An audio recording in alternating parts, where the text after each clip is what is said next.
Joanne Kellington is a teaching and learning consultant for Education Bradford.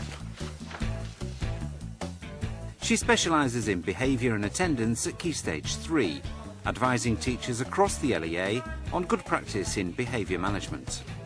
Now think about a language of choice that can apply to anything in the classroom. This programme looks at the guidance Joanne offers to one teacher keen to learn new strategies for managing her class. We're often asked by teachers, why are these pupils misbehaving?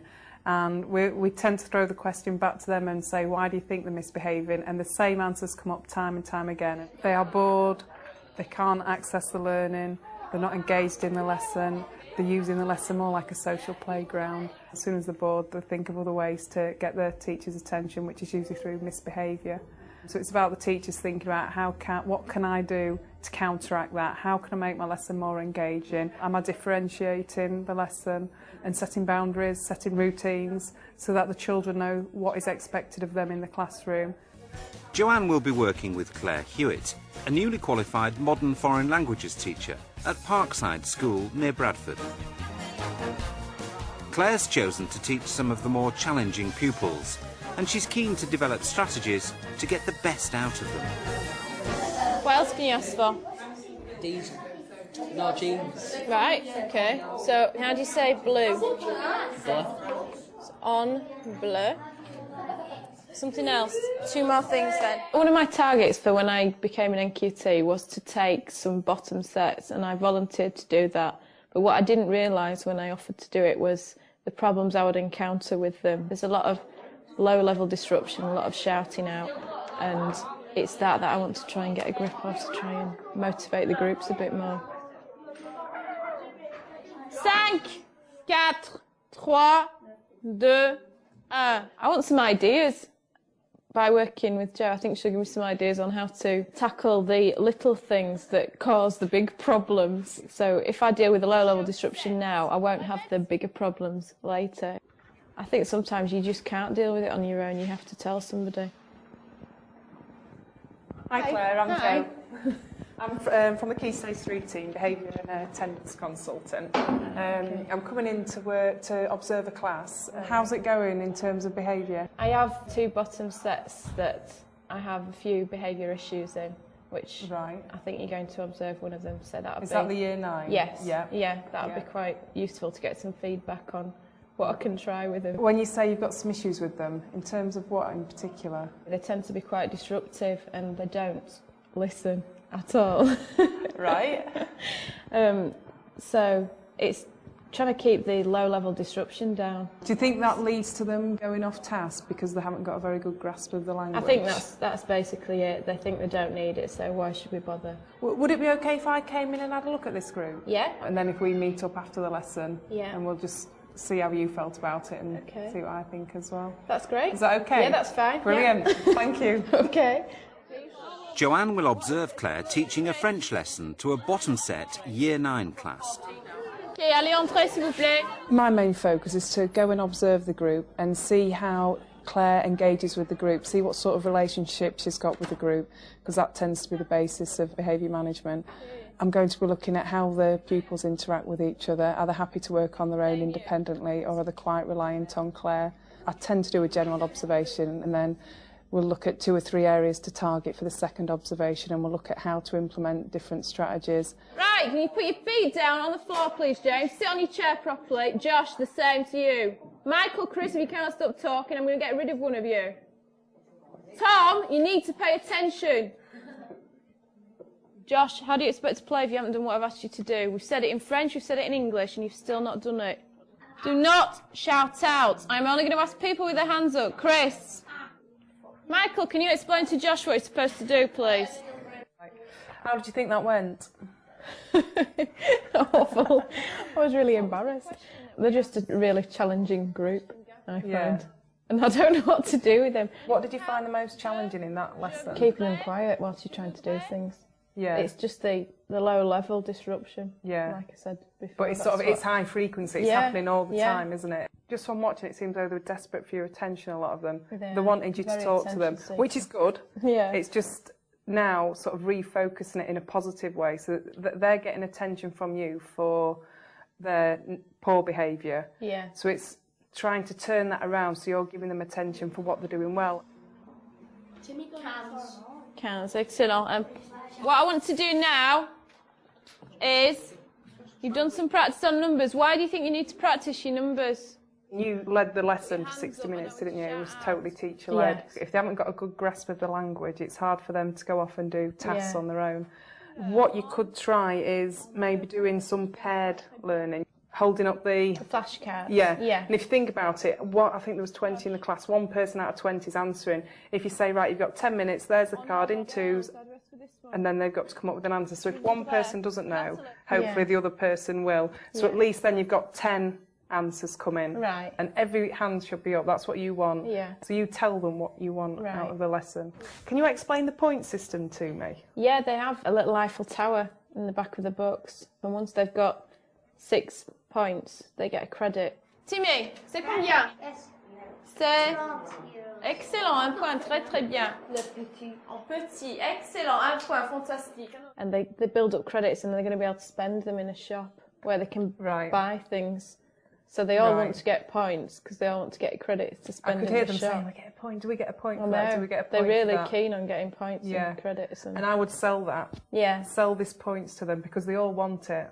Yeah. And if they don't get enough of it, they'll stop wanting the points. Another thing I'd suggest is movement around the classroom. I tend to stay in a You box. tend to don't I? stay I know.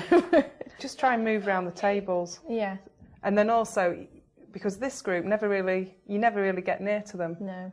And sometimes just being there stops the behaviour happening. Yeah. So as you're walking around with your cars, just do it as you're walking. Yeah. And I think you're more accessible then to all the groups. Sometimes, you know, at the beginning there was someone with his rubber. And sometimes if you'd have just stood next to him, that would have been enough. And just discreetly, you take it away from him. Yeah. And he knew we were messing about. And if you'd have been walking around the room, you could have done that. And then you wouldn't have had to stop the flow of the lesson. You'd have just Yeah. done it discreetly. He wouldn't be embarrassed. Well, he probably loved it anyway. No, I think he does like it. But it just goes with the flow of the Yeah. lesson. And if you're walking around, you can mop up everything as you're going along.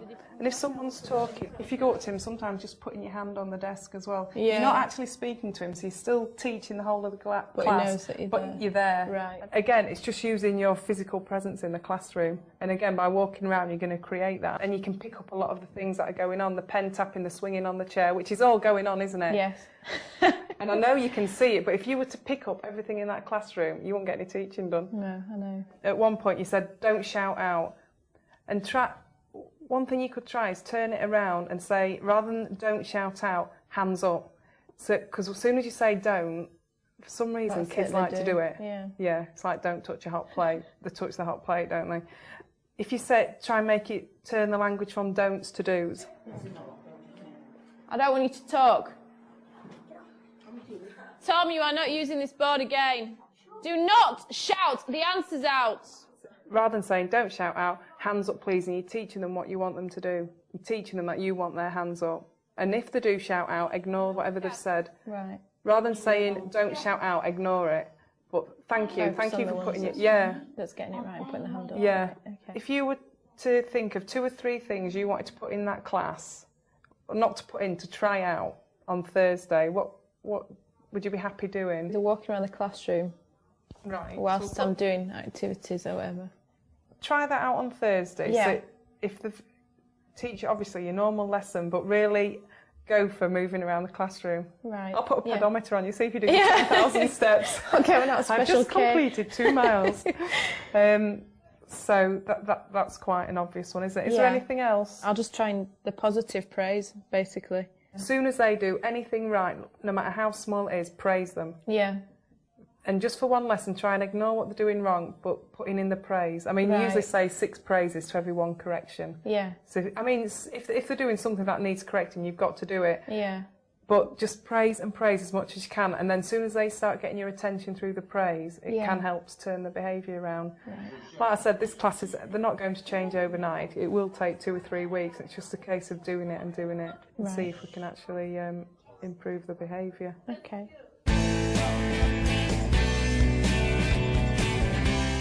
It's a few days later and Jo has returned to Parkside to see how Claire is putting some of her suggestions into practice. These behaviours are very, very typical. Every teacher's going through this. Lots of calling out, lots of children off task. I think it goes right back to what's in it for the kids. The kids need to want to be in the classroom. They need a really good relationship with the teacher. Can you sort your shirt out for me, please? Tuck it in before you sit down, Damien.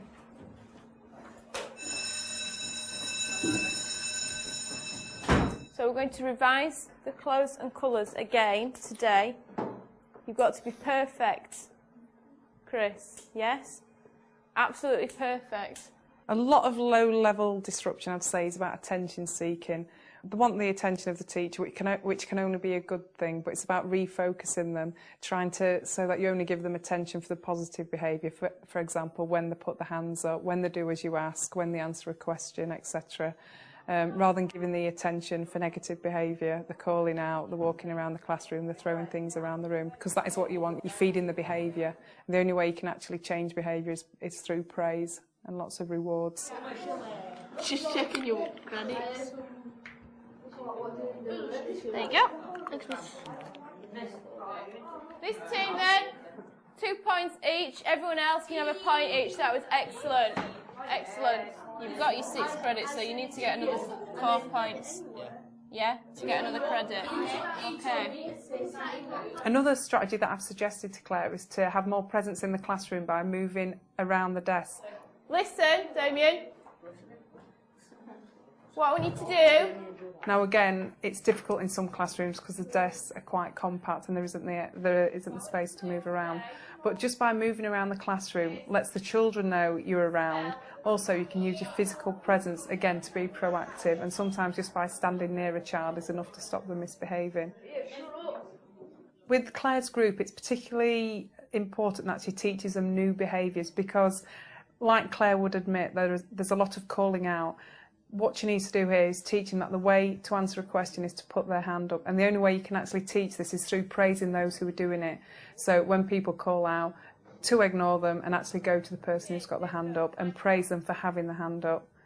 You've got your hand up, thank you, and then take the answer from them. What's the word for how much it costs? Levez la main. Levez la main. C'est combien? Excellent. You need to think about the basics of actually managing behaviour, which is building a relationship with the class. That is fundamental. If you want to work with the class, particularly a challenging one, you need to have a solid relationship where the children love being in your classroom, they enjoy engaging with you, you show them that you enjoy engaging with them, and you make them welcome into your classroom as well. And I cannot emphasise that enough. Get to know your pupils, particularly the ones who are more challenging.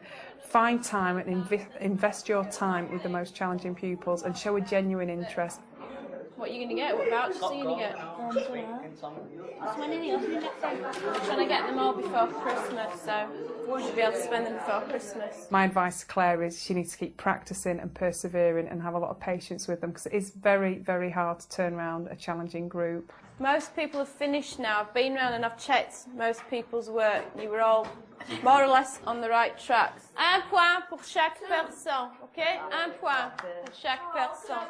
Fantastique.